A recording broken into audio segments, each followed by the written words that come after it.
नमस्कार साथियों, एमपीआईसी कैंपस के यूट्यूब चैनल पर आपका स्वागत है। हम एक बार पुनः पढ़ रहे हैं व्यक्तित्व के बारे में, क्योंकि व्यक्तित्व एक काफ़ी बड़ा टॉपिक है जो 3-4 वीडियो के माध्यम से आपका पूरा हो पाएगा। तो लास्ट वीडियो में हम जो व्यक्तित्व के बारे में पढ़े थे वो व्यक्तित्व की अवधारणाएं व परिभाषाओं के बारे में पढ़े थे, और उससे पहले व्यक्तिगत विभिन्नता, उसके प्रकार एवं क्षेत्रों के बारे में हमने पढ़ा था। अपना जो पूरा कंप्लीट टॉपिक है उसका नाम है व्यक्तिगत विभिन्नता एवं व्यक्तित्व। तो पहले टॉपिक में क्या पढ़े अपन? व्यक्तिगत विभिन्नता के बारे में, उसके कितने प्रकार होते हैं, जैसे प्राचीन अवधारणा, नवीन अवधारणा, ये व्यक्तित्व की अवधारणा है। ठीक इसी प्रकार से जो व्यक्तिगत विभिन्नता के प्रकार कितने प्रकार की होती है? अंतः वैयक्तिक विभिन्नता और अंतरा वैयक्तिक विभिन्नता, उसके बारे में पढ़े थे। क्षेत्र, संज्ञानात्मक, भावात्मक और क्रियात्मक क्षेत्र के बारे में पढ़े थे। अवधारणाएं, प्राचीन और नवीन अवधारणाएं और महत्वपूर्ण परिभाषाएं पढ़े थे, जिनमें ऑलपोर्ट की परिभाषा सबसे महत्वपूर्ण परिभाषा मानी जाती है। आज हम पढ़ेंगे व्यक्तित्व के प्रमुख सिद्धांत। बहुत सारे मनोवैज्ञानिकों ने अपने अपने सिद्धांत प्रस्तुत किए हैं, जिनमें जो सबसे महत्वपूर्ण सिद्धांत व्यक्तित्व के हैं उन्हें अपन देखते हैं। पहला महत्वपूर्ण सिद्धांत है व्यक्तित्व का मनोविश्लेषणवादी सिद्धांत।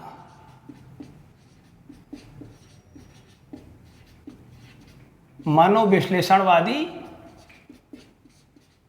सिद्धांत। देखिएगा, मनोविज्ञान के जो संप्रदाय नाम से अपन टॉपिक पढ़े थे, उसमें भी हमने मनोविश्लेषणवाद के बारे में पढ़ा था। कौन थे मनोविश्लेषणवादी? Sigmund Freud. तो उन्हीं का ही सिद्धांत है। किसका? सिगमंड फ्रायड का। सिगमंड फ्रायड का। सिगमंड फ्रायड ने मन के कितने प्रकार बताए थे? 3 प्रकार बताए थे। कौन कौन से? अचेतन मन,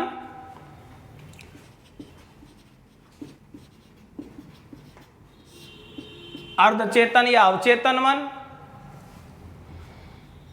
और चेतन मन। ये तीनों मन के प्रकार सिगमंड फ्रायड ने बताए थे, और मन के तीनों ही प्रकारों से जुड़े हुए व्यक्तित्व के 3 प्रकार भी बताए थे। अचेतन से जुड़ा हुआ इदम, अर्धचेतन या अवचेतन से जुड़ा हुआ अहम,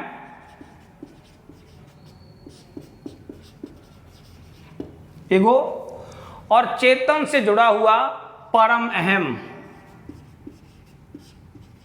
परम अहम को आदर्श अहम भी बोलते हैं, सुपर ईगो। ये जो है व्यक्तित्व के 3 प्रकार भी बताए थे। तो व्यक्तित्व की व्याख्या सिगमंड फ्रायड ने भी की है। अचेतन मन के साथ जुड़ा हुआ व्यक्तित्व इदम, अर्धचेतन से जुड़ा हुआ व्यक्तित्व अहम, और चेतन के साथ जुड़ा हुआ व्यक्तित्व परम अहम कहलाता है। इसके बारे में हम पढ़ चुके हैं। तो इस सिद्धांत में सिगमंड फ्रायड ने जो मेन चीज बताई थी, फ्रायड ने मूल प्रवृत्ति को महत्वपूर्ण माना है, और अपने सिद्धांत में फ्रायड ने मूल प्रवृत्ति को यौन ऊर्जा के रूप में परिभाषित किया है। मूल प्रवृत्ति को यौन ऊर्जा के रूप में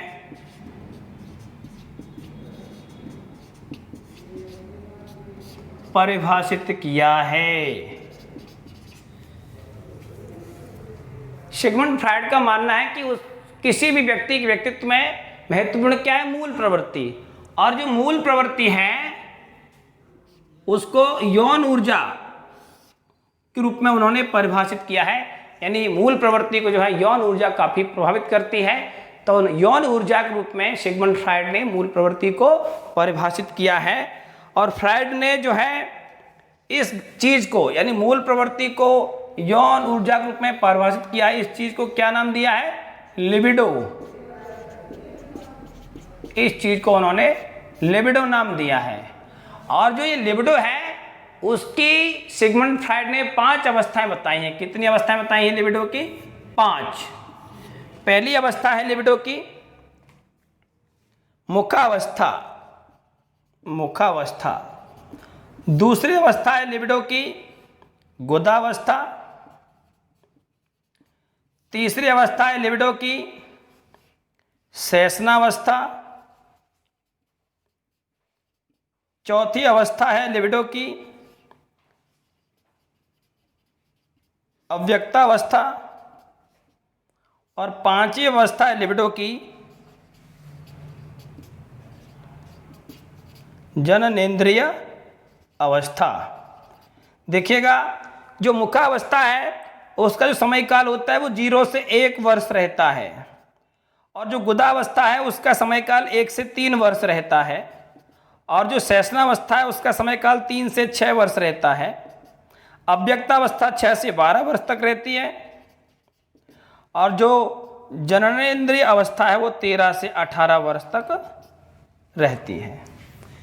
देखिएगा, यहाँ समझना है इस उम्र में अर्थात जन्म से लेकर के और 1 वर्ष तक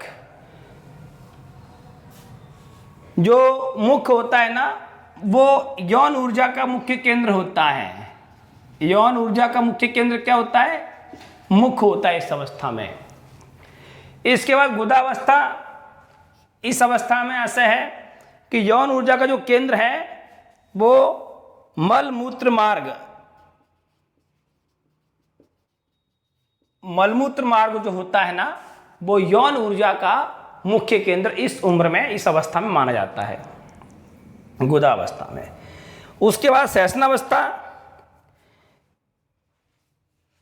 इस अवस्था में जो यौन ऊर्जा है वो सक्रिय रहती है, यानी शिशु के अंदर, शिशु की उम्र खासतौर से 3 से 6 वर्ष के मध्य हो तो यौन ऊर्जा सक्रिय मानी जाती है। ऐसा किसका मानना है? सिगमंड फ्रायड का मानना है। लेकिन ये चौथी अवस्था जो अव्यक्तावस्था है, जैसा कि नाम से स्पष्ट हो रहा है, अव्यक्त यानी यौन ऊर्जा व्यक्त नहीं हो पाती है, व्यक्त नहीं होती है, दिखाई नहीं देती है, दबी हुई रहती है। इस अवस्था में क्या है? यौन ऊर्जा जो है निष्क्रिय रहती है। कैसी रहती है? निष्क्रिय, मतलब अव्यक्त रहती, दिखाई नहीं देती है। ये वो अवस्था है। और लास्ट जो अवस्था है उसमें यौन ऊर्जा जनन अंगों में स्थापित हो जाती है। यौन ऊर्जा स्थापित हो जाती है। किसमें स्थापित हो जाती है? जनन अंगों में। जो जनन अंग होते हैं उनमें यौन ऊर्जा स्थापित हो जाती है। तो इस प्रकार से जो है मनोविश्लेषणवादी सिद्धांत में सिगमंड फ्रायड ने व्यक्तित्व के बारे में बताया है, मूल प्रवृत्ति को महत्वपूर्ण माना है, और मूल प्रवृत्ति को यौन ऊर्जा के रूप में परिभाषित किया है, जिसे लिबिडो नाम दिया है। और लिबिडो की 5 मनोलैंगिक अवस्थाएं बताई हैं जो निम्न प्रकार से हैं। बाकी इस सिद्धांत को डिटेल पढ़ने के लिए हमारा मनोविज्ञान के प्रमुख संप्रदाय वाला वीडियो देखेंगे तो सिगमंड फ्रायड का मनोविश्लेषणवादी सिद्धांत आप विस्तृत रूप से देख पाएंगे। वहां आप डिटेल इस सिद्धांत का देख सकते हैं। इसके बाद दूसरा जो सिद्धांत है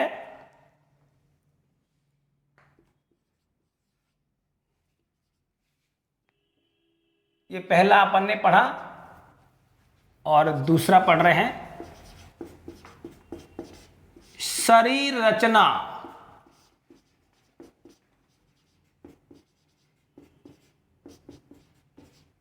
के आधार पर, शरीर रचना के आधार पर व्यक्तित्व। अब इस आधार पर 2 लोगों ने सिद्धांत दिए हैं। एक हैं शेल्डन और दूसरे हैं क्रेसमर या क्रेचमर।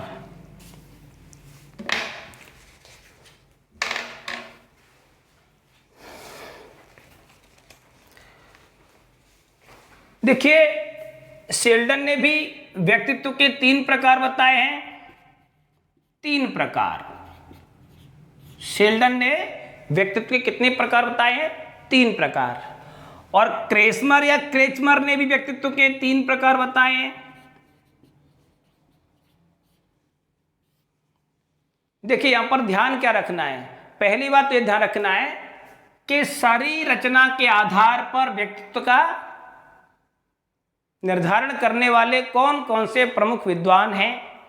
तो ध्यान रखना है, शेल्डन और क्रेसमर या क्रेचमर, मतलब शरीर की रचना के आधार पर व्यक्तित्व निर्धारण करने वाले 2 लोग हैं, 2 व्यक्ति हैं, 2 मनोवैज्ञानिक हैं। एक शेल्डन है और दूसरे क्रेसमर या क्रेचमर है। शेल्डन ने भी व्यक्तित्व के 3 प्रकार बताए हैं और क्रेसमर ने भी व्यक्तित्व के 3 प्रकार बताए हैं। देखिए, शेल्डन ने कौन कौन से प्रकार बताए व्यक्तित्व के। शेल्डन ने जो पहला प्रकार व्यक्तित्व का बताया है उसको उन्होंने नाम दिया है गोलाकार। क्या नाम दिया है? गोलाकार। जो दूसरा प्रकार उन्होंने बताया है उसको नाम दिया है आयताकार। और जो तीसरा प्रकार बताया है शेल्डन ने उसको नाम दिया है लंबाकार। अब प्रत्येक प्रकार के व्यक्तित्व की कुछ विशेषताएं भी बताई हैं। जैसे कि गोलाकार जो व्यक्तित्व या गोलाकार शरीर की रचना के आधार पर जिस व्यक्ति शरीर गोलाकार या गोलकाय होता है, गोल जैसा होता है, उस व्यक्ति के अंदर क्या पहचान होती है या क्या विशेषताएं होती हैं। तो शेल्डन ने बताया कि ऐसा व्यक्ति परंपरावादी होता है, परंपरावादी, साथ ही हंसमुख होता है। गोलाकार व्यक्ति कैसा होता है? परंपरावादी होता है, हंसमुख होता है, भोजन प्रिय होता है, मतलब भोजन का शौकीन टाइप का, भोजन प्रिय होता है और शौकीन भी होता है, शौक रखता है। इसके बाद शेल्डन ने आयताकार जो व्यक्ति जिसकी लंबाई चौड़ाई अच्छी होती है, लंबाई भी ठीक होती है और मोटाई भी चौड़ाई भी खूब होती है, ऐसे व्यक्तित्व को क्या नाम दिया है? आयताकार दिया। उसकी पहचान बताई है कि ऐसा व्यक्ति रोमांस प्रिय होता है। कैसा होता है? रोमांस प्रिय, रोमांचक रहता है, रोमांस प्रिय होता है। क्रोधी भी होता है, उसको क्रोध आता है, परंतु हष्ट पुष्ट भी होता है। ध्यान रखिएगा, ये हम शेल्डन द्वारा बताए गए व्यक्तित्व के प्रकार पढ़ रहे हैं। शेल्डन ने जो लंबाकार व्यक्तित्व बताया है उसकी विशेषता क्या है? ऐसा व्यक्ति जल्दी थकने वाला, जल्दी थकने वाला। शेल्डन के अनुसार लंबाकार या लंबाकाय जो व्यक्ति है वो जल्दी उसके अंदर थकावट आएगी, ये उसने पहचान बताई है। और एकांत प्रिय भी होते हैं ऐसे व्यक्ति, एकांत प्रिय और आलस्यपूर्ण। तो ध्यान रखिएगा, शरीर रचना के आधार पर व्यक्तित्व का निर्धारण करने वाले प्रमुख मनोवैज्ञानिक हैं। कौन कौन है? एक शेल्डन और दूसरे क्रेसमर।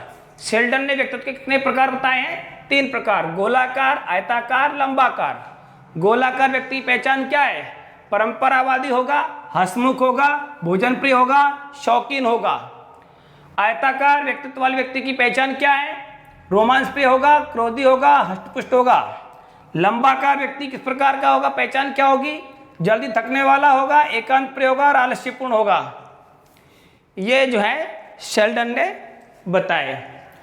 अब देखते हैं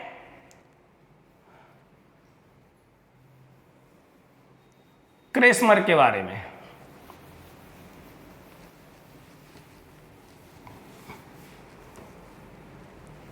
शेल्डन का पढ़ लिया, इसके बाद क्रेसमर का देखते हैं।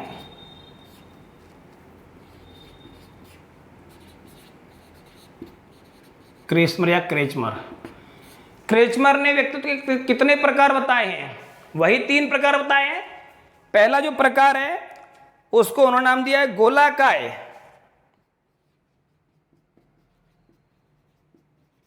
गोलाकाय, जिसको पिकनिक प्रकार बोलते हैं, पिकनिक, या इसको नाटा भी बोलते हैं। दूसरा जो प्रकार बताया है क्रेचमर ने वो पुष्टकाय, पुष्टकाय या सोडोलकाय, जिसका शरीर सोडोल है। इसको जो नाम दिया है एथलेटिक, मतलब वही खिलाड़ी प्रकार,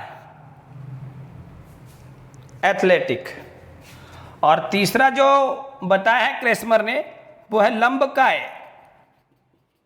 इसको जो है क्रसकाय भी बोलते हैं, लंबकाय को, और इसको एस्थेनिक प्रकार बोलते हैं, एस्थेनिक। ये 3 प्रकार बताए हैं किसने? क्रेचमर ने। अब जो गोलाकाय व्यक्तित्व वाले व्यक्ति हैं उनकी पहचान क्या है, कैसे होते हैं वो गोलाकाय वाले? वर्तमान में जीने वाले। कैसे? वर्तमान में जीने वाले। इसके अलावा हंसी मजाक वाले,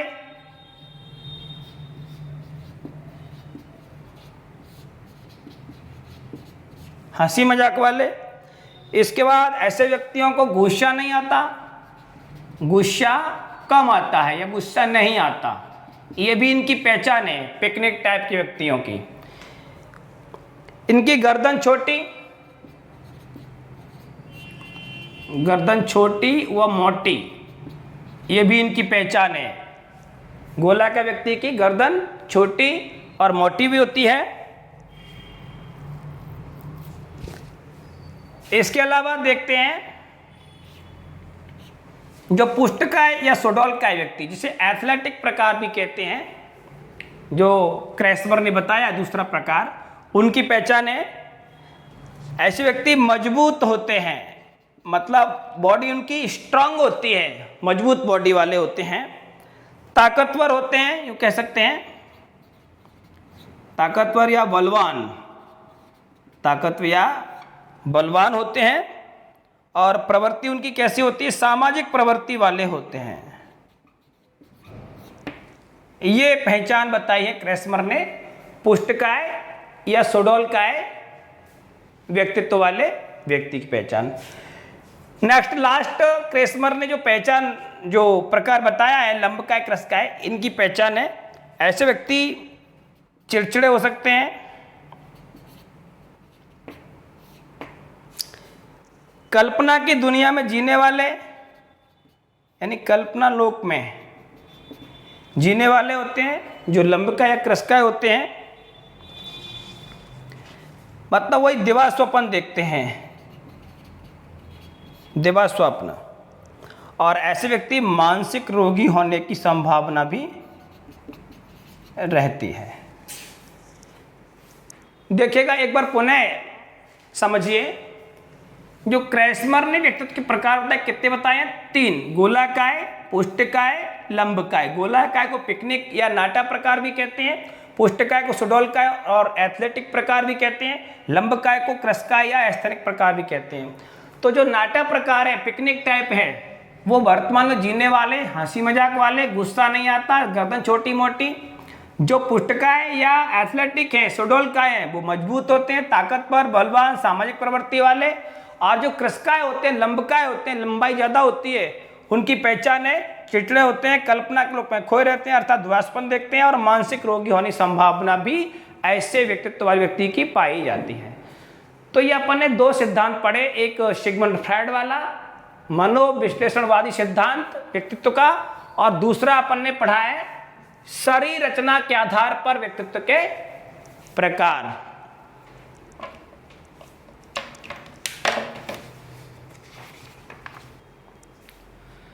अब देखिएगा, व्यक्तित्व के सिद्धांत के बारे में हम पढ़ रहे हैं। तो नेक्स्ट जो सिद्धांत है वो है व्यक्तित्व का शील गुणों का सिद्धांत। जिस प्रकार से शरीर की रचना के आधार पर व्यक्तित्व के सिद्धांत दो लोगों ने दिए थे, एक शेल्डन ने और दूसरा क्रेचमर ने, ठीक उसी प्रकार शील गुणों के आधार पर भी व्यक्तित्व के सिद्धांत देने वाले दो व्यक्ति हैं, दो मनोवैज्ञानिक हैं, एक आलपोर्ट और दूसरा मैकिन कैटल। मैकिन कैटल, देखिएगा यहां पर पहले हम समझते हैं ये शील गुण क्या होते हैं। तो थोड़ा ध्यान से सुनिएगा। शील गुण से आशय है वह गुण जो व्यक्ति के व्यवहार में प्रमुख रूप से दिखाई दे। मतलब बालक या व्यक्ति जो कुछ भी व्यवहार करे उसमें उस गुण की प्रधानता रहे। फॉर एग्जाम्पल, जैसे राष्ट्रपिता महात्मा गांधी जी की ही बात करें, उनके हर कार्य में, हर व्यवहार में अहिंसा नाम का जो गुण है वो दिखाई देता था। तो अहिंसा उनके व्यवहार का एक प्रमुख गुण था। तो वो क्या कहलाएगा? शील गुण कहलाएगा। मतलब किसी के व्यवहार में दिखाई देने वाला प्रमुख गुण जो उसकी प्रत्येक व्यवहार में दिखाई दे वह उसका शील गुण कहलाता है। तो व्यवहार के प्रमुख गुण या शील गुण के आधार पर व्यक्तित्व देने वाले दो लोग हैं, दो व्यक्ति हैं, दो मनोवैज्ञानिक हैं, एक आलपोर्ट और दूसरा मैकिन कैटल। नेक्स्ट क्वेश्चन इसमें बनता है कि शील गुणों की सर्वप्रथम व्याख्या किसने की थी? तो ध्यान रखें, आलपोर्ट ने। शील गुणों की सर्वप्रथम व्याख्या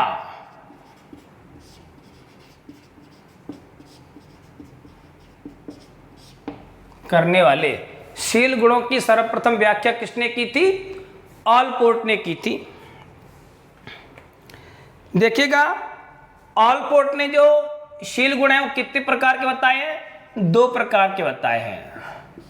दो प्रकार बताए हैं। पहला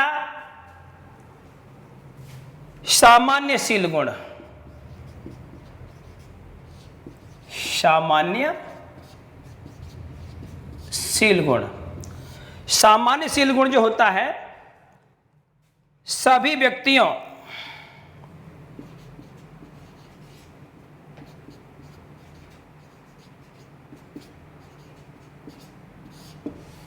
या यूं कहें समाज के बड़े समूह में पाए जाते हैं।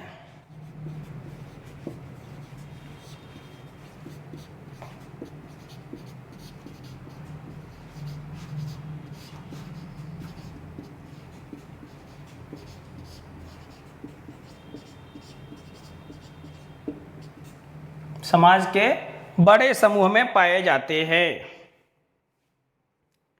जैसे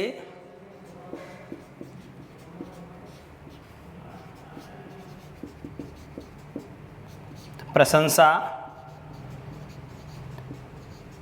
सम्मान, सहयोग। देखिए, शील गुणों की सर्वप्रथम व्याख्या किसने की थी? आलपोर्ट ने की थी। शील गुण क्या होते हैं? व्यक्ति के व्यवहार में पाए जाने वाला प्रमुख गुण जो है शील गुण कहलाता है। अब आलपोर्ट ने दो प्रकार के शील गुण बताए, एक सामान्य शील गुण और दूसरा विशिष्ट शील गुण। विशिष्ट शील गुण या विशिष्ट शील गुणों का सिद्धांत। तो आलपोर्ट ने जो सामान्य शील गुणों का सिद्धांत बताया उसमें उन्होंने क्या बताया कि जो सामान्य शील गुण होते हैं वो सभी व्यक्तियों में, लगभग सभी व्यक्तियों में पाए जाते हैं, अर्थात समाज के बड़े समूह में ये गुण पाए जाते हैं। जैसे प्रशंसा, हर कोई प्रशंसा अपनी पाना चाहता है या सम्मान पाना चाहता है या वो लोगों का सहयोग चाहता है या ये चीज़ वो दूसरों के साथ करता है, प्रशंसा करना, सम्मान करना और सहयोग करना। ये गुण आमतौर पर लगभग सभी लोगों में पाए जाते हैं और जिन्हें जो है ऑलपोर्ट ने सामान्य शील गुणों की संज्ञा दी है या सामान्य शील गुण माना है। अब ऑलपोर्ट ने जो दूसरा शील गुण बताया है महत्वपूर्ण, उसका नाम है विशिष्ट शील गुण।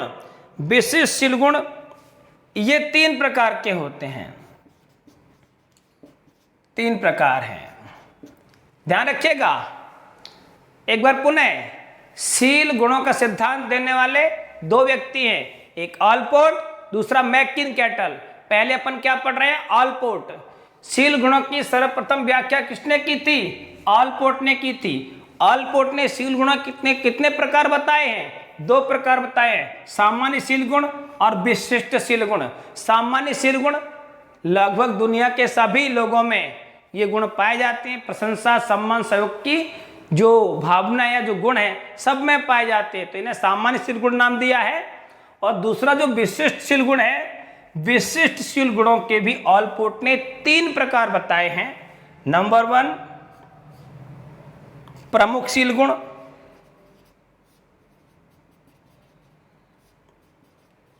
प्रमुख शील गुण। नंबर 2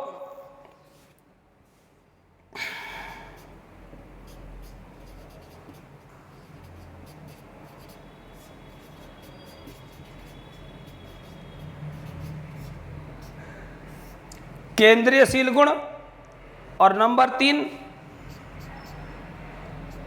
गौड़।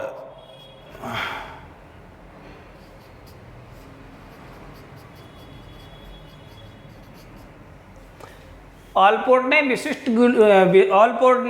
विशिष्ट जो शील गुण है उसके कितने प्रकार बताए? 3 प्रकार, प्रमुख शील गुण, केंद्रीय शील गुण और गौड़ शील गुण। अब देखते हैं प्रमुख शील गुण क्या होते हैं। प्रमुख शील गुण, यह छिपाने से नहीं छिपते, छिपाने से नहीं छुपते। जो प्रमुख गुण होता है, मतलब ऐसा शील गुण जो छुपाने से भी नहीं छुपता, उसे क्या कहते हैं? प्रमुख शील गुण नाम दिया है। जैसे अभी बात कर रहे थे महात्मा गांधी की, अहिंसा गुण था, वो कितना भी छुपाते नहीं छुपता। या बात करें महाराणा प्रताप की, तो उनका प्रत्येक व्यवहार जो है वीरता से परिपूर्ण था, वो गुण उनका छुपाने से नहीं छुपेगा। तो जो भी व्यक्ति जिस प्रकार का प्रमुख शील गुण रखता है या व्यवहार में उसके में वो शील गुण हर व्यवहार में दिखाई देता है, तो वह शील गुण जो व्यक्ति के प्रत्येक व्यवहार में दिखाई देता है वो विशिष्ट शील गुण के अंतर्गत आता है और वो वहां पर प्रमुख शील गुण भी उस व्यक्ति का वो होता है। केंद्रीय शील गुण की बात करें तो केंद्रीय शील गुण में कभी कभी दिखाई देने वाले, कभी कभी दिखने वाले, तो कभी कभी कौन से गुण दिखाई देते हैं? जैसे देश की सेना में या देश जब संकट में होता है तब लोग जो है, कुछ लोग जो है देश पर मर मिटने के लिए तैयार हो जाते हैं, देश पर बलिदान, अपना शरीर न्यौछावर, प्राण न्यौछावर करने के लिए तैयार हो जाते हैं। तो बलिदान की भावना उनमें जागृत होती है। तो कभी कभी जो शील गुण दिखाई देते हैं उनमें बलिदान है, शौर्य है, साहस है। साहस या हिम्मत रोज रोज नहीं दिखाई जाती, कभी कभार।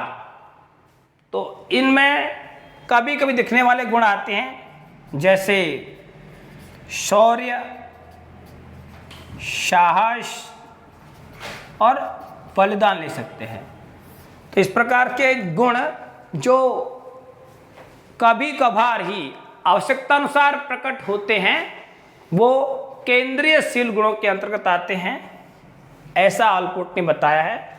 और लास्ट जो विशिष्ट शील गुण हैं ऑलपोर्ट के अनुसार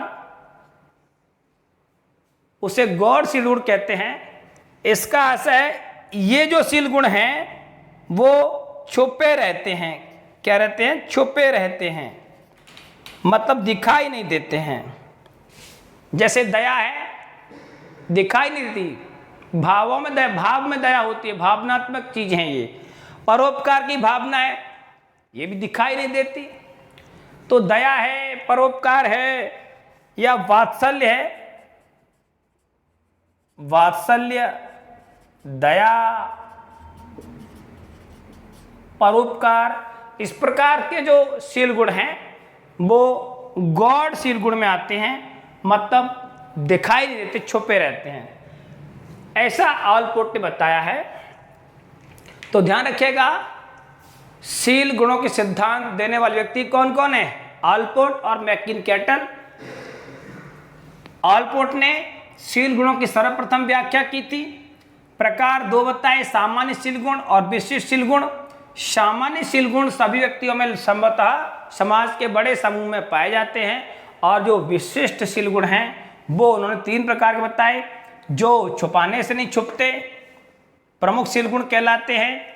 जैसे अहिंसा है, दानवीरता है, अहंकार है, ये छुपाने से नहीं छुपते, तो प्रमुख शील गुण माने जाते हैं।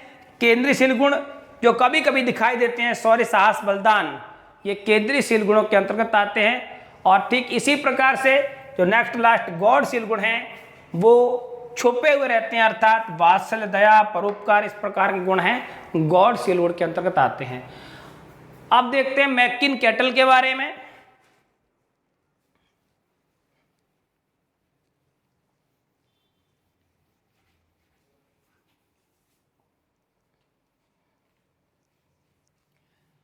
तो देखिए, जो शील गुणों का सिद्धांत है वो मैकिन-कैटल ने भी दिया है, और मैकिन-कैटल ने भी शील गुणों का अपना सिद्धांत जो दिया है, तो उन्होंने भी शील गुणों के 2 प्रकार बताए हैं।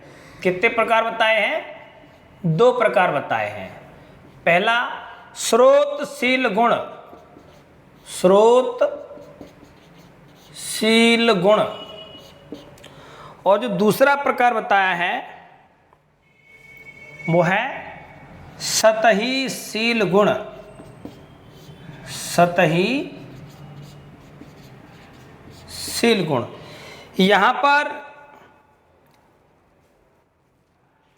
एक महत्वपूर्ण क्वेश्चन और है मैकिन-कैटल से, वो ये है, एक क्वेश्चन आता है कि शील गुणों के लिए 16 पीएफ मापनी, 16 पीएफ मापनी मतलब पर्सनालिटी के 16 फैक्टर, पर्सनालिटी के 16 फैक्टर या 16 पीएफ मापनी किसके द्वारा तैयार की गई थी? मैकिन-कैटल के द्वारा तैयार की गई थी, ये आपको ध्यान रखना है। तो 16 पीएफ मापनी बनाने वाले कौन थे? मापनी बनाने वाले कैटल थे। ये इंपॉर्टेंट क्वेश्चन है, ध्यान रखना है आपको। अब कैटल ने जो शील गुणों के प्रकार बताए वो 2 बताए हैं, स्रोतशील गुण और सतही शील गुण। इनके बारे में देखते हैं। तो जो स्रोतशील गुण होता है वो क्या होता है? स्रोतशील गुण ये केंद्रीय जो शील गुण होता है, केंद्रीय शील गुण को ही सतही शील गुण कहते हैं। केंद्रीय शील गुण जो होता है उसे ही स्रोतशील गुण कहते हैं। और स्रोतशील गुण, स्रोतशील गुणों से ही सतही शील गुणों की उत्पत्ति होती है। सतही शील गुणों की उत्पत्ति होती है। देखिए, इसको ऐसे आप समझिएगा, मैकिन-कैटल ने शील गुणों के 2 प्रकार बताए हैं, स्रोतशील गुण और सतही शील गुण। तो स्रोतशील गुण हैं वो महत्वपूर्ण है, ये व्यक्ति के या व्यक्तित्व के केंद्र में होता है। और स्रोतशील गुण को जो है केंद्रीयशील गुण कहते हैं। और व्यक्ति के स्रोतशील गुण से या केंद्रीयशील गुणों से जिन शील गुणों की उत्पत्ति होती है उन्हें सतहीशील गुण कहते हैं। स्रोतशील गुणों से ही सतहीशील गुणों की उत्पत्ति होती है, ये ध्यान रखना है।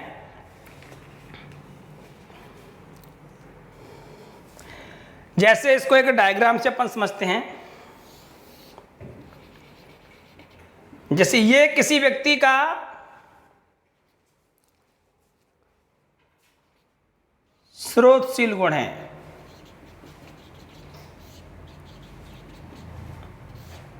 कौन सा है? फॉर एग्जाम्पल मित्रता। अगर किसी व्यक्ति में मित्रता का दिख रहा है क्या इधर? अगर किसी व्यक्ति में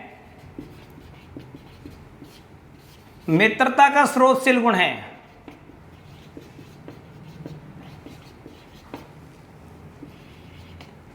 स्रोतशील गुण क्या होता है? व्यक्तित्व के केंद्र में होता है। और मित्रता अगर किसी व्यक्ति के स्रोतशील गुण में है, मतलब केंद्रीय उसका गुण है, उसके व्यक्तित्व में स्रोतशील गुण के तौर पर या केंद्रीय शील गुण के तौर पर मित्रता का गुण है, तो मित्रता से जुड़े हुए अन्य गुण भी होते हैं।